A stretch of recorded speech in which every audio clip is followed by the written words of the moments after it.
जय हिंद, नमस्कार, स्वागत आप सभी के लाइव टाइम्स पर। मैं हूं अजय झा और मेरे साथ राजेश सिन्हा जी हैं, जो हम दोनों आपसे अक्सर जियोपॉलिटिक्स पर बातें करते नजर आते हैं, खास तौर से ईरान अमेरिका जंग और उधर एक और जंग जो 4 साल से ज्यादा वक्त से चल रही है।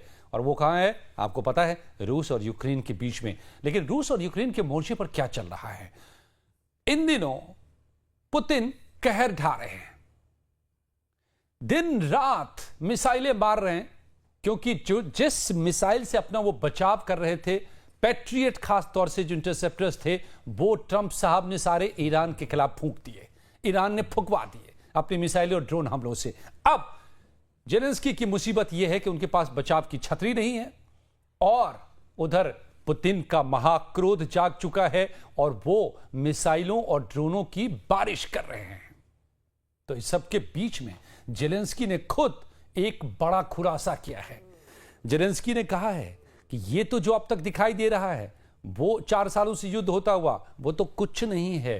पुतिन ने एक महा प्लान तैयार किया है और वो क्या है, एक शैडो आर्मी खड़ी कर रहे हैं वो, जिसमें 5 लाख आर्मी मैन होंगे।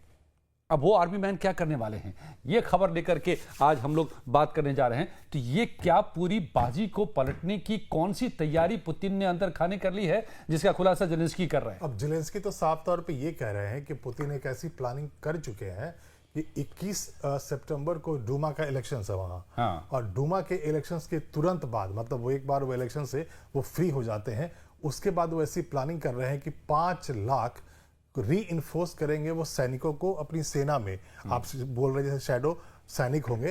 अब उनकी जो पूरी प्लानिंग है वो ये है कि उस वक्त इतना बड़ा हमला करेंगे यूक्रेन को, जिससे हम चाहे तो फाइनल असॉल्ट भी कर सकते हैं। और जैसा कि आपने भी बताया कि 4 वर्षों से ज़्यादा 2022 का 24 फरवरी का दिन था जब पुतिन ने हमला किया था यूक्रेन के ऊपर। और आपको भी याद होगा अजय कि पुतिन उस वक्त टेलीवाइज्ड एड्रेस में ये कह रहे थे कि मैं यहाँ पर रिजीम में परिवर्तन के लिए आया हूँ। उनका जो अपना कैलकुलेशन था कि 15 दिनों में वहाँ रिजीम परिवर्तन करूँगा, जेलेंस्की के बदले में किसी कठपुतली को बिठाऊंगा और बाहर निकल आऊंगा इस पूरे युद्ध से। लेकिन ऐसा हुआ नहीं। 4 साल, क्योंकि जेलेंस्की के साथ पूरा नाटो युद्ध में उतर गया।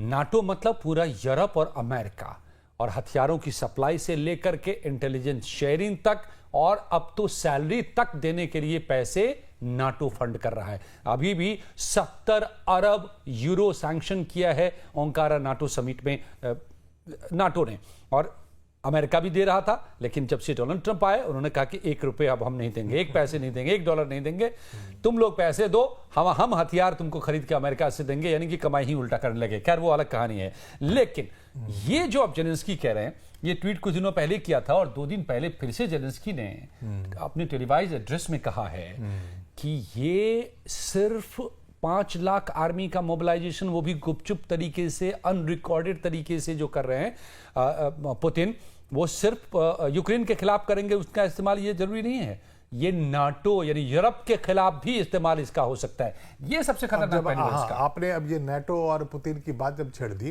तो यहाँ पर दर्शकों को बताना बहुत जरूरी है कि नाटो शब्द बार बार आ क्यों रहा है जब पुतिन के बारे में हम यहाँ बात कर रहे हैं। तो पूरा कहानी का जो पूरा सारांश है अजय, बस इसी पर है कि नाटो का मेंबर बनने वाला था यूक्रेन, और ये 2022 के आसपास की बात है। मतलब हमला करने के थोड़े दिन पहले उस वक्त पुतिन को ये बिल्कुल पुख्ता जानकारी मिल रही थी कि अब यूक्रेन कभी भी नाटो का मेंबर बन जाएगा। और नाटो में जो उनके 32 जो देश है, ये आपको पता है, दर्शकों को भी पता होगा, जो चार्टर है उनका, चार्टर में जो आर्टिकल 5 है नाटो में, उसमें ये कहा जाता है कि अगर आपके ऊपर मिलिट्री एग्रेशन होता है, मतलब एग्जाम्पल के तौर पे अगर यूक्रेन पहले से नाटो का मेंबर हुआ होता और अगर रूस हमला करता, तो नाटो के सारे देश मिल करके पुतिन से युद्ध लड़ते। यहीं पर पूरी कहानी है। अब पुतिन को क्या लग रहा था कि अगर ये नाटो का मेंबर बन जाएगा यूक्रेन, तो नाटो तो मेरे बॉर्डर पे आ जाएगा, तो फिर मेरा क्या होगा। और जबकि पुतिन ने अपने जीवन का लक्ष्य बना लिया है रूस के यूएसएसआर वाले दौर के गौरव को वापस हासिल करना, जिसके लिए जरूरी है कि वो यूक्रेन को भी रूस का क्लोजेस्ट अलाई या फिर एक कंट्री बनाना विचार है वो। ये उनका जो पुतिन का जो विजन है। अब इसके ठीक उलट यूक्रेन नाटो में घुस रहा था, जबकि नाटो का गठन ही हुआ था यूएसएसआर यानी कि रशिया के खिलाफ। कभी रशिया से बचने के लिए, रशिया को रोकने के लिए यूएसएसआर के जमाने में नाटो का गठन हुआ था, जो कि हम जानते हैं नॉर्थ ट्रीटी ऑर्गेनाइजेशन ये है, नॉर्थ अटलांटिक ट्रीटी ऑर्गेनाइजेशन, जिसमें पूरे यूरोप के 32 देश है और इंक्लूडिंग अमेरिका, यूएस भी है। अब वो नाटो जो रूस के खिलाफ हमेशा सारी चीजें करता है, मिलिट्री अलायंस है, वो अगर रूस के दरवाजे तक पहुंच जाए, ये कैसे पुतिन स्वीकार करते, इसलिए हमला किया। खैर 4 साल से जंग लड़ी, नाटो ने लड़ी, लेकिन इस वक्त लगता है कि पुतिन अब फाइनल असॉल्ट की तरफ जा रहे हैं वो, और वो इन दिनों कर रहे हैं। पूरे जुलाई में जितनी मिसाइलें मारी हैं पुतिन ने, उतने पूरे साल में उस रेट से, उस रफ्तार से पूरे 4 साल में कभी नहीं मारी। यहां पर एक मतलब एडिशन करना जरूरी है कि पुतिन आखिर इस गुस्से में, इस हाल में क्यों आ रहे हैं। तो यहां पर अभी थोड़े दिनों से अजय, मतलब हफ्ते 2 हफ्ते 4 हफ्ते की बात है, यूक्रेन ने अपना जो हमले का जो पैटर्न था उसे बदला था और लगातार यूक्रेन ऑयल इंफ्रास्ट्रक्चर पर हमला कर रहा था रूस के। आपको पता है कि अगर आपके एनर्जी पे, आपके एनर्जी के इंस्टॉलेशंस पर अगर कोई हमला करेगा तो जाहिर है आप बर्दाश्त नहीं करेंगे, क्योंकि भविष्य के लिए आपको अगर अपनी ऊर्जा को बचाना है तो आप अपने इंफ्रास्ट्रक्चर को बचाएंगे। और लगातार ये 2 महीने से लगातार ऐसा चल रहा था कि चुन चुन कर जहां जहां ऑयल रिफाइनरीज है रूस में, वहां हमले कर रहे थे जेलेंस्की। और यही सबसे बड़ा कारण मुझको लग रहा है कि अब उन्होंने सोच लिया पुतिन ने कि भाई अगर इसको नहीं रोका गया तो हमारे यहाँ वो ऐसे ही एनर्जी के सारे जितने भी इंफ्रास्ट्रक्चर है वो उन पर हमले करता रहेगा। और खास बात यह है कि उसमें से जब वो हमले कर रहे थे अभी 2 महीने के भीतर में, जब इन एनर्जी के इंस्टॉलेशंस पे, तो उसमें से बहुत सारे ऐसे जो ड्रोन्स थे जो गिर रहे थे रूस की धरती पर, तो अब पुतिन के पास रास्ता बच भी नहीं रहा है। तो एक्चुअली हुआ ये है, ये जो पूरी बात है, ट्रंप ने पिछले दिनों जेलेंस्की को साफ साफ कह दिया था। देखे होंगे कि मुलाकातें हुई थी, दोनों मिले भी थे, हाल में भी मिले थे। ट्रंप ने साफ कहा था कि मिस्टर जेलेंस्की, अब आपके पास कार्ड्स नहीं बचे हुए हैं, you are not going to win the war. और उधर ट्रंप खुद ईरान में फंस चुके हैं, तो उनको पता था कि उनकी खुद की अब हालत खराब हो रही है, उनके सारे हथियार फूकते जा रहे हैं, देने के लिए भी हथियार नहीं है। तो उन्होंने साफ साफ कहा जेलेंस्की को कि अब आपके पास कार्ड्स नहीं हैं and you are not going to win the war, so better think of ending the war, खत्म करिए युद्ध को। लेकिन जेलेंस्की ठहरे जिद्दी। कई जानकार ये भी कहते हैं कि जेलेंस्की सत्ता में बने रहने के लिए भी जंग को खींचे जा रहे हैं, चुनाव वहां पर नहीं करवा रहे युद्धकाल की वजह से। यहां तक कि ट्रंप ने भी कह दिया था कि सबसे पहले इनको हटाना होगा, यहां पर राष्ट्रपति बदलना होगा। तो ये सब चीजें चलती रही थी और तल्खियां अभी भी चल रही हैं ट्रंप और जेलेंस्की के बीच में। अब इस सब के बीच में जेलेंस्की ने एक इम्प्रोवाइज्ड ड्रोन से 40 दिनों का एक कैंपेन छेड़ा और उसमें उनका ये कैंपेन का हिस्सा था कि ऐसे तो रूस झुकने वाला नहीं, रूस को आप हथियार से तो कभी भी हरा सकते हैं। 5000 से ज्यादा परमाणु बम है, महाशक्ति है, दुनिया का सबसे बड़ा जखीरा है जो परमाणु बम का, वो रूस अमेरिका से भी ज्यादा। हाँ, अमेरिका से भी ज्यादा है। तो हुआ, जानते हैं वो जो धमकी देते हैं पुतिन, तो एक बार उन्होंने ये धमकी दे दिया कि मैं स्पेस में न्यूक्लियर हमला करूंगा और दुनिया में जितने भी जहां जहां कम्युनिकेशन सिस्टम है पूरी दुनिया का मैं एक झटके में खत्म कर दूंगा। और उनके पास जो ओरेशनिक अभी ट्राई किया है, जो सैटर्न ट्राई किया है, जिसको शैतान कहता है नाटो, उस एक मिसाइल से पुतिन अमेरिका के आधे स्टेट को उड़ा सकते हैं, इतना ताकतवर है वो और इतनी दूरी तक जा सकता है। तो ताकत से नहीं हरा पाएंगे आप पुतिन को, ठीक है। तो फिर कैसे इन्होंने क्या यही तरकीब निकाली कि उस इम्प्रोवाइज ड्रोन से, ड्रोन में रॉकेट लगा करके उसको लंबी दूरी तक ले गए, 1200 किलोमीटर अंदर तक रूस के एनर्जी ठिकानों को डिस्ट्रॉय करना शुरू किया, जिसके लिए रूस भी तैयार नहीं था, क्योंकि जो डिफेंस सिस्टम है वो मिसाइलों को रोकने के लिए बना हुआ है, वो ड्रोन्स को रोकने के लिए नहीं बना है। और इसीलिए यही परेशानी हुई है गल्फ में भी और यही परेशानी हो रही है रूस को। और ये वाले जो ड्रोन्स थे उनकी खास बात ये थी, ये बहुत कम ऊंचाई पर उड़ते थे। अब जब बहुत कम ऊंचाई पर उड़ेंगे तो जाहिर है जो आपका एयर डिफेंस सिस्टम है, या तो वहां पर एक साथ बहुत सारे कम ऊंचाई पर उड़ के अगर ड्रोन्स आ रहे हैं तो वहां पर वो जिनको रोकना था उनको ना रोक के वो दूसरे जो घोस्ट आते थे ना, अटैक जो होता था एयरबॉर्न, उस पर उलझ जाते थे और तब तक आगे ड्रोन गिर जाता था ऑयल इंफ्रास्ट्रक्चर पर मॉस्को के अंदर में। तो ये लगातार हो रहा था। ये स्वम अटैक की रणनीति जो ईरान ने भी अपनाई, अमेरिका के छक्के छुड़ा दिए और जेलेंस्की ने अपनाई। तो 40 दिनों का ये कैंपेन छिड़ा ताकि रूस को झुका सके और टेबल पर ला सके बातचीत करने के लिए, जेलेंस्की का ये दावा रहा है। लेकिन हुआ उल्टा, पुतिन है और मुझे हैरानी होती है कि पुतिन को इतना भी जेलेंस्की क्यों नहीं जानते हैं, क्योंकि दुनिया जानती और है। हैरानी ये भी है कि पुतिन इतने वर्ष कैसे वो फाइट करते रह गए, उन्हें तो खत्म कर देना था। क्योंकि वो इसके पीछे मैंने और कई जानकारों के हवाले से कई जानकारों ने बताया है, पिछले दिनों मैंने अपने एक्सप्लेनर्स में कहा है कि दरअसल पुतिन ही नहीं चाहते कि जंग खत्म हो। क्यों? अब ये कैसी उलटबांसी है तो समझ लीजिए। पुतिन इसलिए नहीं चाहते हैं कि उन्होंने देखा कि नाटो क्या कर रहा है। नाटो जेलेंस्की को फंड कर रहा है पूरा वॉर। जेलेंस्की ये जो है यूक्रेन तो लाइफ सपोर्ट सिस्टम पर है। आज नाटो हट जाए, कल जेलेंस्की ढेर हो करना जाएंगे। पड़ेगा, कोई रास्ता ही नहीं उनके पास। सैलरी तक देने को पैसे नहीं है उनके पास, कुछ भी नहीं है। एक तरह से यूक्रेन तबाह हो चुका है, फेल हो चुका है। अब तो नाटो ने लाइफ सपोर्ट सिस्टम पर रखा हुआ है।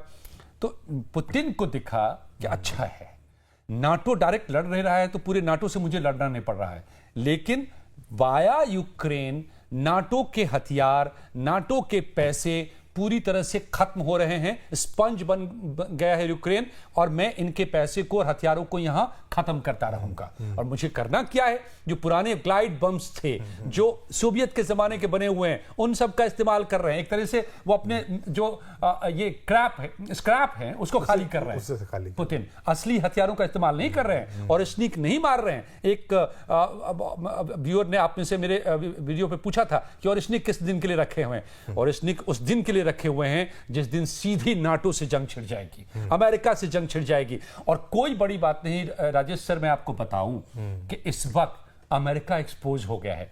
आप तो रोज कर रहे हैं, आप भी एनालाइज। अमेरिका के पास इंटरसेप्टर्स नहीं है, हम लोग रोज बता रहे हैं। 700-800 बचे हैं उनके पास, अपने देश को बचाने के लिए नहीं है। और इंटरसेप्टर सिर्फ अमेरिका बनाता है, यूरोप नहीं बनाता। महीने में 5 बनाता है। 5 बनाता है। तो ये है कि ईरान जो है उन ड्रोन्स को महीने में 100 से ज्यादा बनाता है, शायद 131, 136, जिससे वो हमले करता है अमेरिका के ऊपर। अमेरिका जो बचने के लिए जो इंटरसेप्टर्स बनाता है वो सिर्फ 5 और 6 महीने में। कितना बड़ा गैप है। अब ये जो गैप पैदा हुआ है और वो भी इंटरसेप्टर्स खत्म है, तो मुझे तो ये भी लगता है, आपने कहा ना कि क्या ये फाइनल असॉल्ट है, मुझे लगता है कि अब लग रहा है पुतिन को कि यूक्रेन को तो मटियामेट कर ही दो, उसके बाद नाटो को भी निशाने पर ले रहे हैं वो। और जो 5 लाख आर्मी की बात जो खुद जेलेंस्की ने कही है कि ये सिर्फ यूक्रेन के खिलाफ नहीं बल्कि नाटो के खिलाफ भी इस्तेमाल हो सकता है, यूरोप के खिलाफ भी इस्तेमाल हो सकता है, तो उसके कई और सिम्टम दिखाई दे रहे हैं। तो ये जो आप 5 लाख वाली जो खबर है उसमें तो मुझे डाउट है कि हो ना हो ये नाटो के खिलाफ एक जंग बड़ी तैयारी में पुतिन लगे हुए हैं। बहुत बड़ा गेम हो सकता है ये। और नाटो के खिलाफ वो कई बॉर्डर पर भी, नाटो के बॉर्डर पर अपने सैनिक खड़े कर रहे हैं। 80,000 ये भी खबर आ चुकी है। पिछले दिनों 3-4 दिन पहले जर्मनी जो कितना दूर है, देखिए रशिया, फिर यूक्रेन, फिर पोलैंड, फिर जर्मनी, और जर्मनी में गए हैं ड्रोन, और इस पर जांच चल रही है। और अंदेशा है कि वहां से यूक्रेन हथियार सप्लाई होना था। जर्मनी बहुत सारे हथियार बनाकर दे रहा है यूक्रेन को। उस कार्गो विमान को अटैक किया था, लेकिन डिटोनेटर नहीं चल पाया और बच गया। तो जर्मनी तक इनके ड्रोन जा रहे हैं पुतिन के। रोमानिया में 3 ड्रोन गए हैं, पोलैंड में मिसाइल गिरी है। तो ये एक तरह से पोक कर रहे हैं पुतिन, और इधर जेलेंस्की को निपटा रहे हैं। आपको क्या लगता है कि अगला निशाना नाटो है क्या? नहीं, अब सीधे तौर पर तो नेटो से झगड़ा लेना अभी तो कम से कम पुतिन के लिए संभव नहीं है, क्योंकि उनके हथियार भी चूक गए हैं और लगातार चूंकि वॉर में है, तो सीधे नेटो से लड़ाई वो कर कैसे पाएंगे, अभी तो भरोसा नहीं हो रहा है। मैं राजेश सर एक चीज बताऊं आपको, मुझे एक रिसर्च ये भी मिला है, अपनी मिसाइल बिल्डिंग कैपेसिटी को गजब तरीके से पुतिन ने बढ़ाया है, और 2,500 मिसाइल अब बना रहे हैं इस वक्त। वो हर मतलब उनका जो मिसाइल बनाने का जो अमेरिका से कहीं बहुत ज्यादा है। तो मतलब हम ये मान सकते हैं कि वो सीधी लड़ाई के लिए बिल्कुल तैयार है कि अगर जरूरत पड़ेगी तो वो सीधे नाटो से सीधा लड़ाई एक शुरू कर सकते हैं। तो 5 लाख सैनिक जो वो शैडो सैनिक खड़े कर रहे हैं, इसका मतलब, और बाकी जो सिम्टम हमने बताया, इन सब का मतलब एक ये भी हो सकता है कि आने वाले दिनों में रूस यूक्रेन जंग जो 4 साल से चल रहा था, यूक्रेन के जरिए सारा पैसा और हथियार फुकवाया, ईरान में सारा फुकवाया सपोर्ट करके रशिया ने और चाइना ने अमेरिका का, और अब बारी हो सकती है कि दुश्मन जब सबसे कमजोर हो तो उस पर ऑल आउट अटैक करता हो सकता है। बिल्कुल, ये प्लानिंग उनकी हो सकती है। और पुतिन बहुत भी कर गहरे सकते हैं। शख्स हैं। कुछ भी कर सकते हैं वो। पुतिन कुछ भी कर सकते हैं। पुतिन असंभव को संभव कर वो सकते डोनाल्ड ट्रंप तो बिल्कुल नहीं है, बहुत प्लानिंग के साथ Opposite चलते है हैं। डोनाल्ड हाँ ट्रंप के। बिल्कुल, हाँ, बहुत बहुत बहुत बड़ी प्लानिंग के साथ चलते हैं और जैसा वो चाहते हैं वो कर भी पाते हैं। तो क्या ये 5 लाख वाली जो खबर है वो ये इशारा नाटो से जंग की है तैयारी? आपको क्या लगता है? आप बताइएगा अपनी राय हमें जरूर कमेंट्स में। और ये जानकारियां और ये विश्लेषण हमारी बातचीत कैसी लगी इसके बारे में भी जरूर बताएं। वीडियो पसंद आई है तो एक लाइक और एक शेयर जरूर दें। बहुत बहुत शुक्रिया। धन्यवाद।